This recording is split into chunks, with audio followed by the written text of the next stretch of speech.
നമ്മള് ഞാൻ കവർ ചെയ്യാൻ ഉദ്ദേശിക്കുന്ന ടോപ്പിക്സ് പറഞ്ഞാല് ആര് ട്രെയിനർ ആവണം, ട്രെയിനർ ആവാൻ വേണ്ടിയിട്ട് എന്തൊക്കെ ചെയ്യണം, ഏതൊക്കെ കോഴ്സ് സെലക്ട് ചെയ്യണം, ഉം. കോഴ്സ് സെലക്ട് ചെയ്താൽ പിന്നെ എങ്ങനെ ജോലിക്ക് കയറണം, ജോലിക്ക് കയറിയാൽ എവിടെ എങ്ങനെ സർവൈവ് ചെയ്യണം, നാട്ടിലായാലും എങ്ങനെ, പുറത്തായാലും എങ്ങനെ, അങ്ങനത്തെ കാര്യങ്ങളൊക്കെയാണ് കവർ ചെയ്യാൻ ഉദ്ദേശിക്കുന്നത്. ഓക്കെ. അപ്പം പലർക്കും അറിയില്ല എന്താണ് പീറ്റർ ജോസഫ്, ആരാണ്, എന്താണ് ചെയ്യുന്നത് എന്നുള്ള കാര്യങ്ങളൊക്കെ. ഇപ്പൊ ട്രെയിനേഴ്സിനെ ഹയർ ചെയ്യണമെന്ന ഒരാളാണ് എന്നുള്ളത് മാത്രമേ അറിയാം. പക്ഷെ എന്താണ്, എവിടെയാണ്, എങ്ങനെയാണെന്നൊന്നും അറിയില്ല. അപ്പൊ നിങ്ങളൊന്ന് ഇൻട്രൊഡ്യൂസ് ചെയ്യാം. ഓക്കെ. അപ്പം അതാ ഓക്കെ. എൻ്റെ പേര് പീറ്റർ ജോസഫ് എന്നാണ്. ഞാൻ ഫിറ്റ്നസ് ഇൻഡസ്ട്രിയിൽ കുറച്ച് അധിക കാലമായിട്ടുണ്ട്. ഞാൻ ദുബായിലും വർക്ക് ചെയ്തിട്ടുണ്ട്. ഇപ്പം നിലവിലുള്ളത് ലണ്ടനിലാണ്, UK-ൽ. സോ ഞാൻ വർക്ക് ചെയ്യുന്നത് ഫിറ്റ്നസ് ഫസ്റ്റ് എന്ന് പറയുന്ന ഒരു ഇന്റർനാഷണൽ ബ്രാൻഡിന് വേണ്ടിയിട്ടാണ്. നമ്മളുടെ ബ്രാൻഡ് ഒരുപാട് കൺട്രീസിലുണ്ട്. UAE-ലുണ്ടായിരുന്നു, UK-ലുണ്ട്, ജർമ്മനിയിലുണ്ട്, സിംഗപ്പൂരിലുണ്ട്. അങ്ങനെ നമ്മളുടെ ഒരു ഇന്റർനാഷണൽ ബ്രാൻഡാണ്. സോ UK ബേസ്ഡ് ആണ് ഞാനിപ്പോൾ വർക്ക് ചെയ്യുന്നത്. അപ്പം എൻ്റെ ഒരു പൊസിഷൻ എന്ന് പറഞ്ഞു കഴിഞ്ഞാൽ, എൻ്റെ വീഡിയോസിൽ പറഞ്ഞിട്ടുള്ള പോലെ ട്രെയിനേഴ്സിനെയൊക്കെ റിക്രൂട്ട് ചെയ്യുന്നത് എൻ്റെ വൺ ഓഫ് ദി ഒരു ഡ്യൂട്ടീസ് മാത്രമാണ്. അപ്പോൾ മെയിൻ പൊസിഷൻ എന്ന് പറയുന്നത് ഞാൻ one of the senior managers ആണ്. ക്ലബ് മാനേജേഴ്സിന്റെ കൂട്ടത്തിൽ വരുന്ന സീനിയർ മാനേജേഴ്സ് ആണ്. അത് മാത്രമല്ല, ഞാനാണ് one of the corporate executives എന്ന് പറയും. അതായത് നമ്മളുടെ ഈ ഫിറ്റ്നസ് ഇൻഡസ്ട്രി എന്ന് പറയുമ്പം പല പല അക്കൗണ്ട്സ് ഉണ്ടായിരിക്കും, പല പല ടൈപ്പ് ഓഫ് ആൾക്കാർ സർവീസസ് യൂസ് ചെയ്യുന്നവരുണ്ടായിരിക്കും. അപ്പം ഈ കോർപ്പറേറ്റ് കമ്പനീസ്, അതായത് നമ്മൾക്ക് ഇപ്പോൾ കേട്ടിട്ടുള്ള, പെട്ടെന്ന് പറഞ്ഞു കഴിഞ്ഞാൽ മനസ്സിലാവുന്ന Amazon, Google, Infosys, BBC, news UK, അങ്ങനെ നമ്മളുടെ ഹൈ പ്രൊഫൈൽ കോർപ്പറേറ്റ് കമ്പനീസിൻ്റെയൊക്കെ ഫിറ്റ്നസ് സൈഡ് ഹാൻഡിൽ ചെയ്യുന്നത്, അതായത് ഫിറ്റ്നസ് എംപ്ലോയി വെൽനെസ് ഒക്കെ ഹാൻഡിൽ ചെയ്യുന്ന ഒരാൾ കൂടിയാണ് ഞാൻ. അപ്പം UK-ൽ അത് ഹാൻഡിൽ ചെയ്യുന്ന ആൾ ഞാനാണ് നമ്മുടെ കമ്പനിക്ക്. സോ അങ്ങനെയാണ് എൻ്റെ ഒരു പ്രൊഫൈൽ വരുന്നത്. അപ്പം അതൊരു ഗ്രാജുവൽ ഗ്രോത്ത് ആയിരുന്നു, പെട്ടെന്നുണ്ടായതല്ല. സോ നമ്മളിപ്പോൾ ഈ ഫിറ്റ്നസ് സൈഡിൽ നിന്ന് ഗ്രോ ചെയ്ത് വന്നതാണ്. അപ്പൊ ഫിറ്റ്നസ്സിലെ സെയിൽസ് ഡിഫറെന്റ് ആണ്, ഫിറ്റ്നസ് സെയിൽസ് ഡിഫറെന്റ് ആണ്, ഓപ്പറേഷൻസ് ഡിഫറെന്റ് ആണ്. അങ്ങനെ പല പല എക്സ്റ്റെൻസീവ് ഏരിയാസ് ഉണ്ട്. അപ്പൊ ഈ ഒരു പൊസിഷൻ എന്ന് പറഞ്ഞു കഴിഞ്ഞാൽ നമ്മൾ കംപ്ലീറ്റ്ലി ഈ ഏരിയാസ് എല്ലാം കവർ ചെയ്തിട്ടുള്ള ഒരു പൊസിഷനാണ്. അപ്പൊ അതാണ് മെയിൻലി ഞാൻ ചെയ്യുന്ന റോൾ എന്ന് പറയുന്നത്. അപ്പൊ ആ ഒരു എക്സ്പീരിയൻസിന്റെയും അടിസ്ഥാനത്തിലാണ് ഞാൻ ആധികാരികമായിട്ട് എൻ്റെ വീഡിയോസിൽ കാര്യങ്ങൾ പറയുന്നത്. കാരണം എനിക്ക് തോന്നുന്നു ഒരുവിധപ്പെട്ടവർക്ക് കാര്യങ്ങൾ അറിയത്തില്ല, എന്താണ് ഫിറ്റ്നസ് ഇൻഡസ്ട്രിയിൽ നിന്ന് എക്സ്പെക്ട് ചെയ്യാൻ പറ്റുന്നത് എന്നുള്ളത് ഒരുപാട് പേർക്ക് അറിയില്ല. അപ്പം അത് മിസ്യൂസ് ചെയ്യപ്പെടുന്നു എന്ന് കണ്ടപ്പോഴാണ് ഞാൻ ഈ പ്രൊഫൈൽ തുടങ്ങിയത് തന്നെ. കറക്റ്റായിട്ട് പറഞ്ഞു കഴിഞ്ഞാൽ ഏകദേശം ഒരു വർഷമായി, കറക്റ്റ് ഒരു വർഷം. കഴിഞ്ഞ വർഷം ഏപ്രിലാണ് ഞാൻ ഈ പ്രൊഫൈൽ തുടങ്ങിയത്. ഏപ്രിലോ എൻഡ് ഓഫ് മാർച്ചിലാണ് ഈ പ്രൊഫൈൽ തുടങ്ങിയത്. അപ്പോൾ അങ്ങനെ തുടങ്ങിയ കാര്യങ്ങൾ അവതരിപ്പിക്കാം എന്നുള്ള രീതിയിലാണ്. പക്ഷെ ഒരിക്കലും ഞാൻ പ്രതീക്ഷിച്ചില്ല ആൾക്കാർക്ക് പെട്ടെന്ന് ഇത് അക്സെപ്റ്റ് ചെയ്യുന്നു. പക്ഷെ എന്നാലും ഇപ്പോഴും ആൾക്കാർക്ക് മനസ്സിലായിട്ടില്ല. ഞാൻ പറയുന്ന പകുതി കൂടുതൽ കാര്യങ്ങളും ആൾക്കാർക്ക് മനസ്സിലാവാറില്ല. അത് അവരുടെ കുഴപ്പമല്ല, കാരണം അവർക്ക് അതിനെക്കുറിച്ചുള്ള കാര്യങ്ങളിലോട്ട് എക്സ്പോഷർ കിട്ടാത്തതുകൊണ്ടാണ്. എന്താണ് മേ ബി ഒരു ഒരു ട്രെയിനർ ആയിക്കഴിഞ്ഞാൽ ചിലപ്പോൾ മനസ്സിലായിരിക്കും. അതായത് ഒരു സർട്ടിഫിക്കേഷൻ കോഴ്സ് കഴിഞ്ഞ് ഒരു കുറച്ചു കാലം വർക്ക് ചെയ്തവർക്കൊക്കെ ക്യാച്ച് ചെയ്യാൻ പറ്റുന്നുണ്ടാവും. പക്ഷേ അതെ, കുറച്ച് പേർക്ക്. ഏഹ്, ഇതിലേക്ക് വരണം എന്നുള്ള ആൾക്കാർക്ക് ഒരിക്കലും ക്യാച്ച് ചെയ്യാൻ പറ്റില്ല. ഞാൻ ഒരു ഒരു ക്ലയന്റ് ഉണ്ട്, ക്ലയന്റ് അല്ല, എൻ്റെ ഒരു ഫ്രണ്ട്, ചെറിയ ചെക്കനാ. അപ്പം ട്രെയിനർ ആവണം എന്ന് പറഞ്ഞപ്പോൾ ഞാൻ നിങ്ങളെ വീഡിയോസ് സജസ്റ്റ് ചെയ്ത് കാണാൻ ഓക്കെ. വേണ്ടിയിട്ട്. അപ്പൊ അപ്പൊ ഓൻ പറഞ്ഞ കാര്യം എന്താ വെച്ചാല് അയാള് ഭയങ്കര ഡീമോട്ടിവേറ്റിംഗ് അങ്ങനെയാണ് പറഞ്ഞത്. അതെ ആ, അതെ. അത് ആൾക്കാർക്ക് ഇതിന്റെ റിയാലിറ്റി അറിയില്ല. ഇപ്പം ഉം. ഞാൻ ട്രെയിനർ ആവാൻ കാരണം, ഞാൻ ബിടെക് ഡ്രോപ്പ് ചെയ്താണ് ട്രെയിനർ ആയത്. അതായത് എനിക്ക് ബിടെക് എന്താണെന്ന് അറിയില്ലേനു. ആ ഒരു 18 ഏജിൽ ലക്ഷ്യം എന്താ അറിയില്ല. അപ്പൊ ഞാൻ ബിടെക് എടുത്ത് ബിടെക് ഒരു പകുതി എത്തിയപ്പോൾ എനിക്ക് മനസ്സിലായത് എനിക്ക് പറ്റിയ പരിപാടിയല്ല, എനിക്ക് ഫിറ്റ്നസ് ആണ് താല്പര്യം. പിന്നെ എനിക്ക് ഞാൻ ട്രെയിൻ ചെയ്യുന്നതിനെക്കാട്ടി കൂടുതൽ താല്പര്യം ഒരാളെ ചെയ്യിപ്പിക്കുന്നതായിരുന്നു. ഉം. അപ്പൊ ആ ടൈമിലായാലും ഫ്രണ്ട്സിന് പറഞ്ഞു കൊടുക്കുന്നതും അപ്പൊ അങ്ങനെ ഞാൻ ട്രെയിനറായി. ഞാൻ ഈ പ്രോസസ്സ് ഭയങ്കര എൻജോയ് ചെയ്തിട്ടാണ് ഇവിടെ എത്തി. ഉം. പക്ഷെ അധികം ആൾക്കാരും വിചാരം കുറച്ച് ജിമ്മിലൊക്കെ പോയിട്ട്, അപ്പൊ ആര് ഫിറ്റ്നസ് ട്രെയിനർ ആവണം എന്നുള്ള ഒരു ഐഡിയ അധികം ആൾക്കാർക്കും ഇല്ല. എന്തിപ്പോ കുറച്ചു കാലം ജിമ്മിൽ പോയ ട്രെയിനർ ആവാം, +2 കഴിഞ്ഞിട്ട് ഓപ്പർച്യൂണിറ്റി ഉണ്ട്, നല്ല പൈസ ഉണ്ടാക്കാൻ പറ്റും തോന്നുന്നുണ്ട്. അങ്ങനൊക്കെ അങ്ങനൊക്കെ അപ്പൊ ആര് ഫിറ്റ്നസ് ട്രെയിനർ ആവാന്നാണ് ചോദിച്ചാൽ എന്താ നിങ്ങൾ പറയാ? ഫിറ്റ്നസ് ട്രെയിനർ ആർക്കാവാമെന്ന് ചോദിച്ചു കഴിഞ്ഞാല്, ഇപ്പോ അത് ഒരൊറ്റൊരു സെന്റൻസിൽ നമുക്ക് ഉത്തരം പറയാൻ പറ്റത്തില്ല. എങ്കിലും ഞാനൊരു മനസ്സിലാവുന്ന രീതിയിൽ പറഞ്ഞു കഴിഞ്ഞാല്, ഇപ്പൊ ഫിറ്റ്നസിനെ കുറിച്ച് ഒരു അറിവും ഇല്ലാത്ത ഒരാൾക്കും ഫിറ്റ്നസ് ട്രെയിനർ ആവാം. എന്നാൽ ഫിറ്റ്നസിനെ കുറിച്ച് നല്ല അറിവുള്ള ഒരാൾക്കും ഫിറ്റ്നസ് ട്രെയിനർ ആവാം. ഇതിൽ ആർക്ക് വേണമെങ്കിലും ഒരു സക്സസ്ഫുൾ ഫിറ്റ്നസ് ട്രെയിനർ ആവാം. അതിന്റെ രണ്ടിന്റെയും എക്സാമ്പിൾസ് ഞാൻ എൻ്റെ ലൈഫ് എക്സ്പീരിയൻസിൽ നിന്നും എൻ്റെ പ്രൊഫഷണൽ എക്സ്പീരിയൻസിൽ നിന്നും കണ്ടിട്ടുണ്ട്. അപ്പൊ ഞാൻ പലപ്പോഴായിട്ട് പറഞ്ഞിട്ടുള്ള ഒരു എക്സാമ്പിളാണ് ഞാൻ പണ്ട് ക്ലാസ് എടുക്കുമായിരുന്നു. ഞാൻ ഒരു കേരളത്തിലെ ഒരു അക്കാഡമിക്ക് വേണ്ടി ക്ലാസ് എടുക്കുമായിരുന്നു. അപ്പം ഞാൻ ആ ക്ലാസ്സസിലും അല്ലാത്തപ്പോഴും ഞാൻ എക്സാമ്പിൾ പറയാറുണ്ട്. ഞാൻ ദുബായിൽ വർക്ക് ചെയ്തിരുന്ന സമയത്ത്, ഞാൻ ഫിറ്റ്നസ് മാനേജറായിട്ട് വർക്ക് ചെയ്തിരുന്ന സമയത്ത്, നമ്മളുടെ കമ്പനിയിലേക്ക് ഒരു പുതിയ എംപ്ലോയിനെ നമ്മളുടെ സിഇഒ ഡയറക്റ്റ്ലി കൊണ്ട് തന്ന എൻ്റെ കൊണ്ട് തന്നിട്ട് പറഞ്ഞ് ആളെ വെക്കണം, ആളെ വെച്ചിട്ട് നമ്മളുടെ പുതിയ സ്റ്റാഫാണ്, എല്ലാം ട്രെയിനിങ് കൊടുക്കണം, പഠിപ്പിക്കണം എന്നൊക്കെ പറഞ്ഞു. അപ്പോൾ ഞാൻ ആളുടെ ബാക്ക്ഗ്രൗണ്ട് ചോദിച്ചപ്പോഴത്തേക്കും ആൾക്ക് ഫിറ്റ്നസ്സായിട്ട് ഒരു ബന്ധമില്ല. ബന്ധമില്ലെന്ന് പറയുമ്പോഴത്തേക്കും ആൾ ഏകദേശം 2-3 വർഷമായിട്ട് ജിമ്മിൽ പോയ ഒരു പരിചയമുള്ളൂ. ജിമ്മിൽ പോയെന്ന് പറഞ്ഞു കഴിഞ്ഞാൽ ജിമ്മിന്റെ ആ ഒരു ചെറിയ തരത്തിലുള്ള വർക്കൗട്ട്സ് ഒക്കെ ചെയ്തെന്നുള്ള പരിചയമുള്ളൂ. എന്നാലും നല്ലൊരു ഒരു ട്രെഡ്മില്ലൊക്കെ ഉള്ള ജിമ്മിൽ പോയിട്ടില്ല. അതായത് ഇലക്ട്രോണിക് എക്യുപ്മെന്റ്സ് ഉള്ള ജിമ്മിൽ പോയിട്ടില്ല. അപ്പൊ ട്രെഡ്മിൽ ഓപ്പറേറ്റ് ചെയ്യാൻ പോലും അറിയാത്തൊരവസ്ഥയിലാണ്. അപ്പൊ ആ ആളെ കൊണ്ട് തന്നിരിക്കുകയാണ് എൻ്റെ കയ്യിൽ ഫിറ്റ്നസ് ട്രെയിനറായിട്ട് വെക്കാനായിട്ട്.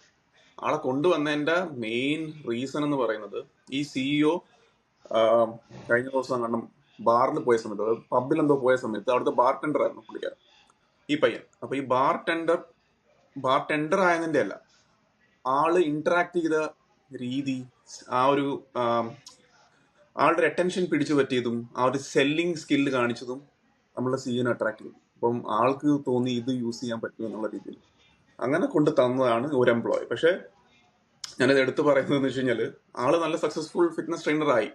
ഫിറ്റ്നസ് സൈഡ് മാറ്റി നിർത്തി കഴിഞ്ഞാൽ കമ്പനിക്ക് വേണ്ടുന്ന നല്ലൊരു ഫിറ്റ്നസ് ട്രെയിനറായി. അതായത് സെയിൽസിന്റെ സൈഡ് നോക്കുമ്പോൾ നല്ലൊരു ഫിറ്റ്നസ് ട്രെയിനറായി. ആളുടെ ഫിറ്റ്നസ് കരിയറിൽ ഒരുപാട് അബദ്ധങ്ങൾ സംഭവിച്ചിട്ടുണ്ട്. അത് നമുക്ക് വേറൊരു പോഡ്കാസ്റ്റ് തന്നെ ചെയ്യാനുള്ള സംഭവമാണ്. അപ്പോൾ ഞാൻ പറഞ്ഞു വരുന്നത്, ആർക്ക് വേണമെങ്കിലും ഫിറ്റ്നസ് ട്രെയിനർ ആവാം. പക്ഷെ ഫിറ്റ്നസ് ട്രെയിനർ എന്താണെന്ന് അറിഞ്ഞിട്ട് ഒരു ഫുൾ ടൈം ഫിറ്റ്നസ് ട്രെയിനർ ആവുന്നതാണ് ഉചിതമായൊരു തീരുമാനം എന്ന് ഞാൻ പറയും. കാരണം എൻ്റെ അടുത്ത് അഡ്വൈസ് ചോദിച്ചിരുന്നവരെല്ലാവർക്കും ഞാൻ പറയുന്നത്, പറ്റുവാണെങ്കിൽ ഒരു പാർട്ട് ടൈം ആയിട്ട് ഫിറ്റ്നസ് ട്രെയിനിങ് എന്താണെന്ന് മനസ്സിലാക്കാൻ ശ്രമിക്കുക. എന്നിട്ട് അതിലേക്ക് ഫുൾ ടൈം ആയിട്ട് ഇറങ്ങാൻ പറ്റുമെന്ന് എന്നുള്ളതാണ് ഞാൻ എപ്പോഴും എല്ലാവരോടും പറയുന്നത്. അപ്പോൾ അതിന് ക്വാളിഫിക്കേഷൻസിന്റെ കാര്യം വരുമ്പോഴാണ് അത് ഡിഫറെന്റ് രീതിയിലോട്ട് പോകുന്നത് തന്നെ. ഇപ്പൊ ഞാനൊക്കെ ജിമ്മിൽ വർക്ക് ചെയ്യുമ്പോൾ ഈ ട്രെയിനേഴ്സിന്റെ അവസ്ഥ പറഞ്ഞാൽ രാവിലെ 5 മണി മുതൽ 10 മണി വരെ, വൈകുന്നേരം 5 മണി മുതൽ 10 മണി വരെ ഒരു വർക്ക് ലൈഫ് ബാലൻസ് ഇല്ലാത്ത പോലെയാണ് പോവാ. അതായത് എല്ലാരും ഉറങ്ങുമ്പം നമ്മൾ പണിയെടുക്കുക, എല്ലാരും എൻജോയ് ചെയ്യുമ്പോൾ നമ്മൾ പണിയെടുക്കുക. പകലാണെങ്കിൽ ആരും ഉണ്ടാവില്ല, ഫ്രണ്ട്സ് ഉണ്ടാവില്ല, എല്ലാരും അവര് വേറെ പണിയിലായിരിക്കും. അപ്പൊ ഇതിന് ഇങ്ങനെ വർക്ക് ലൈഫ് ബാലൻസിന്റെ പ്രശ്നമുണ്ട്. അപ്പൊ ആൾക്കാർ ഇതിലൊക്കെ വന്നതിന് ശേഷം ഇത് റിയലൈസ് ചെയ്യാം, ഇതിങ്ങനെ ഉണ്ടല്ലോ, നമുക്ക് ഒന്നിനും പറ്റുന്നില്ല, എൻജോയ് ചെയ്യാൻ പറ്റുന്നില്ല. പിന്നെ രാത്രി കുറച്ച് കഴിഞ്ഞൊരു 10 മണിന്റെ ശേഷമൊക്കെ എൻജോയ് ചെയ്യാൻ വിചാരിച്ചാൽ ഉറക്കം ഉണ്ടാവില്ല.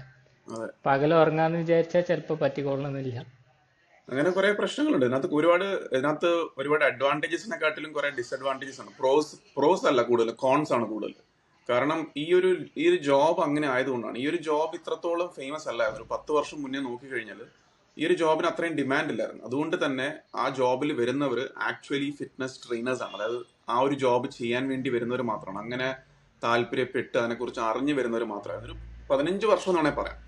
പക്ഷെ ഇപ്പൊ അങ്ങനെയല്ല. ഇപ്പൊ ഈ സോഷ്യൽ മീഡിയ വന്നു തുടങ്ങിയ ശേഷം ഫിറ്റ്നസ് ട്രെയിനേഴ്സിന്റെ വീഡിയോസ് അല്ലെങ്കിൽ അവരുടെ ഒരു പാറ്റേൺ ഒക്കെ സോഷ്യൽ മീഡിയയിലൂടെ കാണുന്നവരുടെ ഒരു ചിന്ത പോകുന്നത്, അതായത് ഫിറ്റ്നസ് ട്രെയിനർ ജോലി എന്ന് പറഞ്ഞ ഒരു ഗ്ലാമറസ് ജോലിയാണ്, വലിയ പണിയൊന്നുമില്ല, ഇതേപോലെ ഇങ്ങനെ നിന്ന് കുറെ എക്സസൈസും വർക്കൗട്ട്സ് ഒക്കെ പറഞ്ഞു കൊടുത്താൽ മതി, കുറെ പൈസ കിട്ടും എന്നൊക്കെയാണ് ചിന്തിക്കുന്നത് കുറെ പേര്. എല്ലാവരും നല്ല കുറെ പേര് ചിന്തിക്കുന്നത് അങ്ങനെയാണ്. അപ്പൊ ആ ഒരു ചിന്തയുടെ അടിസ്ഥാനത്തിലാണ് എന്താണ് നെക്സ്റ്റ് സ്റ്റെപ്പ്, ഇനി എനിക്ക് ഫിറ്റ്നസ് ട്രെയിനർ ആവണം. അപ്പം ഓൾറെഡി ഗൂഗിളിനോട് അടിച്ചു കൊടുത്തു കഴിഞ്ഞാൽ പറയും സർട്ടിഫിക്കേഷൻ എടുക്കുക. അപ്പൊ സർട്ടിഫിക്കേഷൻ എടുത്തു കഴിഞ്ഞാൽ ഇതുപോലത്തെ ഒരു ഫിറ്റ്നസ് ട്രെയിനർ ആകാം എന്നുള്ള വിചാരത്തിലാണ് പലരും പോയി ഈ സർട്ടിഫിക്കറ്റ് എടുത്ത് ഫിറ്റ്നസ് ട്രെയിനർ ആവാൻ പോകും. അവിടെ ചെന്ന് കഴിയുമ്പോഴാണ് മനസ്സിലാവുന്നത് ഇൻസ്റ്റാഗ്രാമിൽ കണ്ടതും ഇതുമായിട്ടൊരു ബന്ധമില്ല, അല്ലെങ്കിൽ ഇത് വേറെ അത് വേറെ എന്നുള്ള രീതിയിൽ മനസ്സിലാവും. അപ്പം അവർ നോർമലി ചെയ്യുന്ന എന്താണ്, ചെന്ന് പെട്ട സ്ഥലത്തിനെ കുറ്റം പറയും. ഈ സ്ഥലം ശരിയല്ല, ഇങ്ങനെയാണ് അങ്ങനെയാണ്, ഇവിടെ ടാർഗറ്റ് ഉണ്ട്, സെയിൽസ് ടാർഗറ്റ് ഉണ്ട്, അങ്ങനെയാണ് ഇങ്ങനെയാണെന്നുള്ളത്. അപ്പം ഫിറ്റ്നസ് എന്ന് പറയുന്നൊരു ഇൻഡസ്ട്രി എന്ന് പറയുന്നത് അത് എല്ലാ ഇൻഡസ്ട്രിയും പോലെ തന്നെ അടിസ്ഥാനമായിട്ട് സെയിൽസിനെ ബേസ് ചെയ്ത് ഓടുന്നൊരു ഇൻഡസ്ട്രിയാണ്. അപ്പോൾ അവിടെ സ്കിൽഡ് ആയിട്ടുള്ള ആൾക്കാരെ വേണമെന്ന് ചോദിച്ചു കഴിഞ്ഞാൽ വേണ്ട. പക്ഷെ സെയിൽസ് ഓറിയന്റഡ് ആയിട്ടുള്ള ആൾക്കാരാണ് വേണ്ടത്.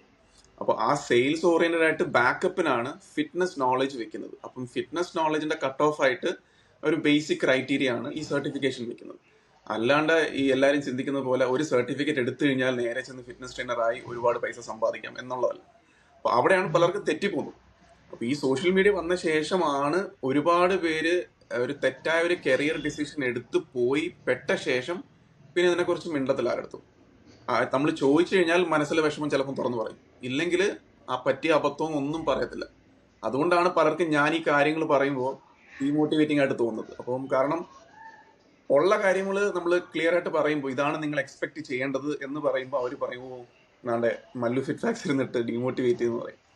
അപ്പോൾ നമ്മൾക്ക് ഉള്ള കാര്യം പറഞ്ഞേ പറ്റുള്ളൂ. ഇല്ലെങ്കിൽ പിന്നെ ഞാൻ ഈ പേജ് തുടങ്ങിയതിന്റെ മെയിൻ ഉദ്ദേശം എന്ന് പറഞ്ഞാൽ ഭാവിയിൽ എനിക്ക് തോന്നരുത്, ഞാൻ പറയേണ്ട കാര്യം പറഞ്ഞില്ല എന്ന് തോന്നരുത്. അതുകൊണ്ടാണ് ഞാൻ ഈ പേജ് വീണ്ടും തുടങ്ങിയത്. കാരണം ഏകദേശം ഒരു 5-6 വർഷം മുന്നേ ഞാൻ ഇതേ സെയിം കാര്യങ്ങൾ യൂട്യൂബിലൂടെ പറയാൻ ശ്രമിച്ചായിരുന്നു.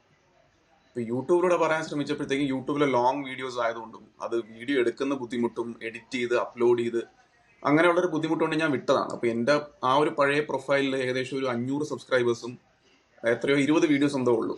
അപ്പം പിന്നെ ഞാൻ വിട്ടതാണ്, 5 വർഷം മുന്നേ വിട്ടതാണ് ഈ വീഡിയോ എടുക്കുന്നതല്ല.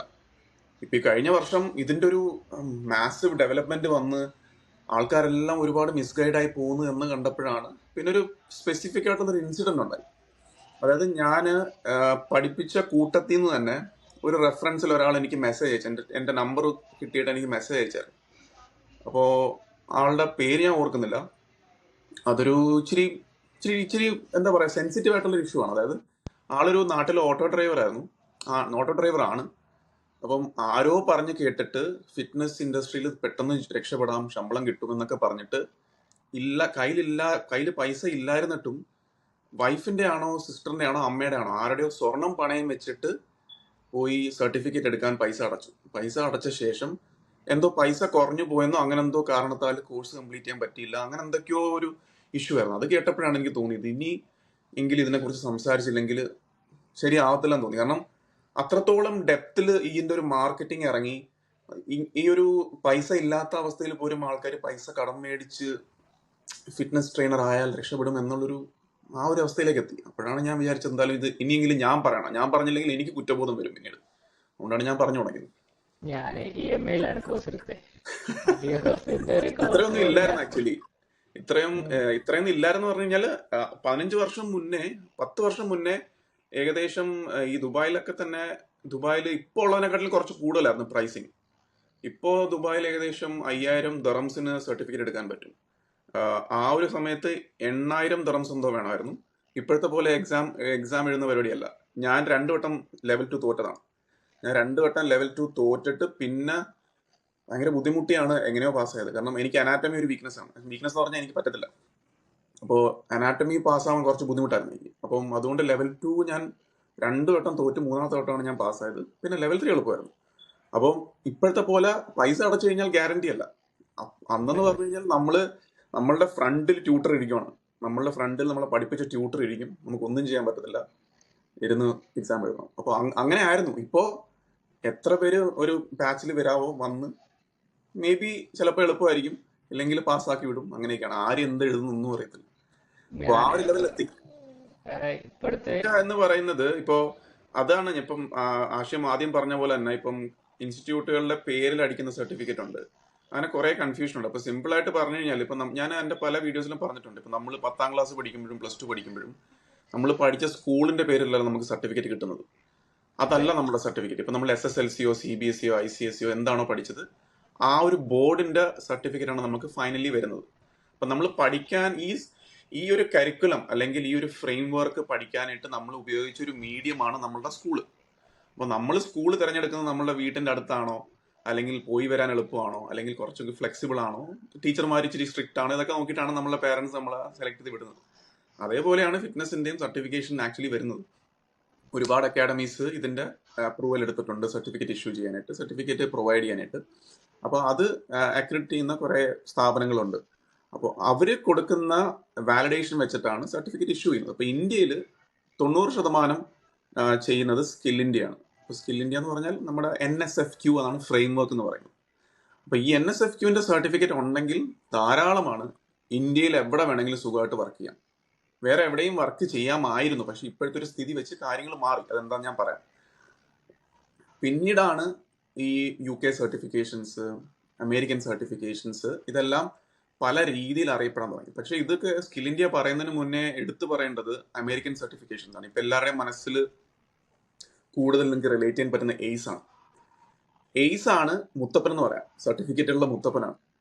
അപ്പോൾ എയ്സ് ആണ് ആക്ച്വലി ഫിറ്റ്നസ് ട്രെയിനേഴ്സിനെ ഉണ്ടാക്കിക്കൊണ്ടിരുന്നത്. എയ്സിന്റെ സിലബസ്, കരിക്കുലം, ആ ഒരു ഫ്രെയിം വർക്ക്, അതായത് American certifications, American frame works ആണ് വാലിഡേറ്റഡ് ആയിട്ടുള്ളത് എല്ലായിടത്തും. ഇപ്പൊ UK സർട്ടിഫിക്കേഷൻ എൻ്റെ ബുക്ക്ലെറ്റ് ഇരിപ്പുണ്ട് ഇവിടെ. അപ്പൊ നമ്മൾ UK ഇപ്പം ഏറ്റവും വൺ ഓഫ് ദി അറിയപ്പെടുന്ന UK സർട്ടിഫിക്കേഷൻസ് നമ്മൾ ക്ലോസ്ലി വർക്ക് ചെയ്യുന്നവരാണ്. അപ്പൊ നമുക്കറിയാം അവരുടെ സ്ട്രക്ചർ എങ്ങനെയാണ്. അപ്പൊ നമ്മൾ അവരുടെ ബുക്ക്ലെറ്റ് എടുത്ത് നോക്കിക്കഴിഞ്ഞാൽ ബുക്ക്ലെറ്റിന്റെ ലാസ്റ്റ് പേജിൽ നമുക്ക് റെഫറൻസ് കാണാം. ഈ റെഫറൻസസ് അമേരിക്കൻ കരിക്കുലമാണ്, എയ്സ്, NASM ഒക്കെയാണ്. അപ്പോൾ എന്താന്ന് വെച്ച് കഴിഞ്ഞാൽ എയ്സ്, അമേരിക്കൻ സർട്ടിഫിക്കേഷൻസ് ഒക്കെ എവറി 2 years അല്ലെങ്കിൽ എവറി 3 years റിന്യൂവലിന് പോകും. എന്ന് പറഞ്ഞു കഴിഞ്ഞാൽ അവർ ഉറപ്പ് വരുത്തും ഇവരുടെ കരിക്കുലം പഠിക്കുന്നവർ അപ്ഡേറ്റഡ് ആണ്, പുതിയ ചേഞ്ചസ് അനുസരിച്ച് അപ്ഡേറ്റഡ് ആണെന്ന് വരുത്താൻ വേണ്ടിയിട്ട് അമേരിക്കൻ സർട്ടിഫിക്കേഷൻസ് റിന്യൂവൽ നിൽക്കുക. അതുകൊണ്ടാണ് എയ്സ് ഒക്കെ എവറി 2 years ആണോ 2 years ആണ് റിന്യൂവൽ വരുന്നത്. നമ്മളൊരു എമൗണ്ട് അടച്ചിട്ട് അത് റിന്യൂ ചെയ്യും, ഒരു എക്സാം കൊടുക്കും, റിന്യൂ ചെയ്യും. അപ്പോൾ അങ്ങനെയാണ് അമേരിക്കൻ സർട്ടിഫിക്കേഷൻ. അപ്പോൾ അമേരിക്കൻ സർട്ടിഫിക്കേഷൻസ് ആണ് ഇന്ത്യയിൽ ആദ്യം ഉണ്ടായിരുന്നത്, കൂടുതലും കൊടുത്തുകൊണ്ടിരുന്നത്. പിന്നെ നമ്മളുടെ ഇന്ത്യയുടെ സ്കിൽ ഡെവലപ്മെന്റ് പദ്ധതിയുടെ ഭാഗമായിട്ട് സ്കിൽ ഇന്ത്യ ത്രൂ ഫിറ്റ്നസിനൊരു പ്രയോറിറ്റി വന്ന് അങ്ങനെ കൊടുത്തു തുടങ്ങി. അപ്പോൾ ഈ ഫ്രെയിം വർക്ക്സ് എന്ന് പറയാം, അപ്പം UK ബേസ്ഡ് അമേരിക്കൻ സർട്ടിഫിക്കേഷന് ഫ്രെയിം വർക്ക് ഇല്ല, അത് നമ്മളുടെ അവരുടെ നെയിമിൽ അറിയപ്പെടുന്നത്. ഇപ്പം ACE, American council of exercise, NASM, ACSM, അങ്ങനെ കുറേ ഉണ്ട്. അപ്പൊ ഇതിനെല്ലാം അതിൻ്റെതായ വാല്യൂ ഉണ്ട്, നല്ല നല്ല വാല്യൂസ് ആണ് ഇതൊക്കെ. അവരുടെയൊക്കെ നമ്മളൊരു ആർട്ടിക്കിൾ വായിച്ചാൽ തന്നെ നമുക്ക് നല്ല ഒരു വ്യത്യാസം മനസ്സിലാവും, മറ്റുള്ളതും ഇവരും തമ്മിലുള്ള വ്യത്യാസം മനസ്സിലാവും. അപ്പൊ ഞാൻ പലരോടും റെഫറൻസ് എടുക്കാൻ പറയുന്നത് അമേരിക്കൻ ബ്ലോഗ്സ്, അമേരിക്കൻ ആർട്ടിക്കിൾസ് ഒക്കെയാണ്, കാരണം കുറച്ചുകൂടി വാലിഡേറ്റഡ് ആണ്. അപ്പൊ ഞാൻ പറഞ്ഞു വരുന്നത് ഇപ്പൊ UKയുടെ സർട്ടിഫിക്കേഷൻസ് ഒക്കെ ഇന്ത്യയിലോട്ട് വന്നു തുടങ്ങിയത് ഇപ്പോഴാണ് കൂടുതലും പുഷ് ചെയ്ത് തുടങ്ങിയത്. പക്ഷേ UKയുടെ സർട്ടിഫിക്കേഷൻസ് കൂടുതൽ പുഷ് ചെയ്ത് തുടങ്ങിയത് ഇതിനു മുന്നേ 10 വർഷം ആ ഒരു ഗ്യാപ്പിൽ മിഡിൽ ഈസ്റ്റിലായിരുന്നു. കാരണം മിഡിൽ ഈസ്റ്റിലാണ് ഈ ഒരു പൊട്ടൻഷ്യൽ കണ്ടു തുടങ്ങിയത്. മിഡിൽ ഈസ്റ്റിലെ ഒരു ഫിറ്റ്നസ് ഇൻഡസ്ട്രിയുടെ ഓപ്പറേഷൻസ് ഡിഫറെൻ്റ് ആണ്, മറ്റുള്ള കൺട്രീസിനെ വെച്ച് നോക്കുമ്പോൾ ഡിഫറെൻ്റ് ആണ്. അപ്പോൾ അതുകൊണ്ടാണ് UK സർട്ടിഫിക്കേഷൻസ് മിഡിൽ ഈസ്റ്റിൽ പുഷ് ചെയ്തത്. നല്ല സർട്ടിഫിക്കേഷൻസ് ആണ്, വാലിഡേറ്റഡ് ആണ്, അതുകൊണ്ട് അത് മിഡിൽ ഈസ്റ്റിൽ മാത്രം വന്നിരുന്നു.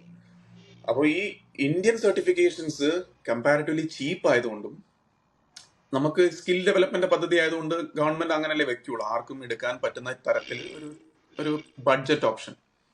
അപ്പൊ ആ ബഡ്ജറ്റ് ഓപ്ഷനെ തരം താഴ്ത്തി കാണിക്കുന്ന ഒരു രീതിയിലാണ് മറ്റുള്ള സർട്ടിഫിക്കറ്റിനെ ഇൻട്രൊഡ്യൂസ് ചെയ്തിട്ട് ഇതാണ് വലുത്, ഇത് കുറവാണ്, സ്കിൽ ഇന്ത്യ കുറവാണ്, അല്ലെങ്കിൽ UK കൂടുതലാണ് എന്നുള്ള രീതി കാണിച്ചു തുടങ്ങിയത്. പക്ഷെ മേ ബി പഠിപ്പിക്കുന്ന രീതി മാറ്റം ഉണ്ടായി. ഇപ്പൊ ഞാൻ നേരത്തെ പറഞ്ഞല്ലോ, ഏത് സ്കൂളിൽ പഠിക്കുന്നു എന്നുള്ളതാണ് ഒരു ചോദ്യം. അവിടെ പഠിപ്പിക്കുന്നുണ്ടോ ഇല്ലയോ, അതോ വെറുതെ പോവുകയാണോ ഇല്ലയോ എന്നുള്ളത്. അപ്പം സർട്ടിഫിക്കറ്റ് എടുക്കുമ്പോൾ മെയിൻ ചോദ്യം നിങ്ങൾക്ക് പഠിച്ചിട്ട് സർട്ടിഫിക്കറ്റ് എടുക്കാനാണോ അതോ പേരിന് സർട്ടിഫിക്കറ്റ് എടുക്കാനാണോ എന്നുള്ള ചോദ്യമുണ്ട്. നിങ്ങളുടെ ടൈം എത്ര ഉണ്ട്, നിങ്ങൾക്ക് എത്ര ടൈം ഫ്രെയിം കൊടുക്കാൻ പറ്റും, നിങ്ങളുടെ കമ്മ്യൂട്ടിങ്, നിങ്ങൾക്ക് എത്ര ദൂരം വരെ പോയി പഠിക്കാൻ പറ്റും, ഇതെല്ലാം ചോദ്യമാണ്. ഇപ്പൊ സ്കിൽ ഇന്ത്യയുടെ സർട്ടിഫിക്കറ്റ് മതിയോ എന്ന് ചോദിച്ചു കഴിഞ്ഞാൽ യെസ്, സ്കിൽ ഇന്ത്യയുടെ സർട്ടിഫിക്കറ്റ് മതി.